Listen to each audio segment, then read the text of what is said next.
Kembali lagi di channel Jago Listrik. Pernah nggak terlintas dalam pikiran teman-teman kabel netral itu asalnya dari mana sih? Nah, netral terdapat pada satu pas maupun tiga pas ya. Sebelum saya bahas dari mana netral itu berasal, kita harus tahu karakteristik dari kabel netral itu sendiri. Nah, ciri-ciri kabel netral itu kalau kita tes pen itu tidak bertegangan dan warnanya biru menurut Puyel. Sedangkan pasa kalau kita tes pen, maka tes pennya menyala, artinya kabelnya ada tegangannya. Nah, itu bedanya kabel pasa dan netral. Nah, kalau pasa ini sudah pasti dari pembangkit listrik sudah ada ya, teman-teman. Nah, yang jadi pertanyaan, apakah kabel netral ini sudah ada sejak pembangkit listrik dibangun, atau netral ini sudah ada pada jaringan transmisi seperti sutet, ataupun kabel netral ini sudah ada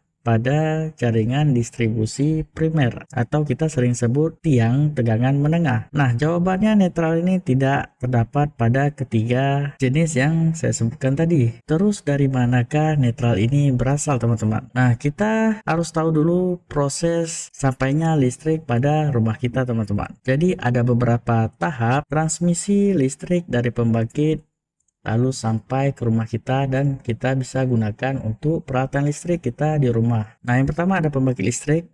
Pembangkit listrik ini ada beberapa macam ya. Ada PLTU, pembangkit listrik tenaga uap, ada PLTA, pembangkit listrik tenaga air, dan lain-lain, banyak macamnya. Nah, pembangkit listrik konvensional itu umumnya menghasilkan tegangan 6 kV sampai 24 kV. Nah, lalu ada trafo step up yang berfungsi untuk menaikkan tegangan yang sebelumnya 6 sampai 24 kV menjadi 70 kV sampai 500 kV.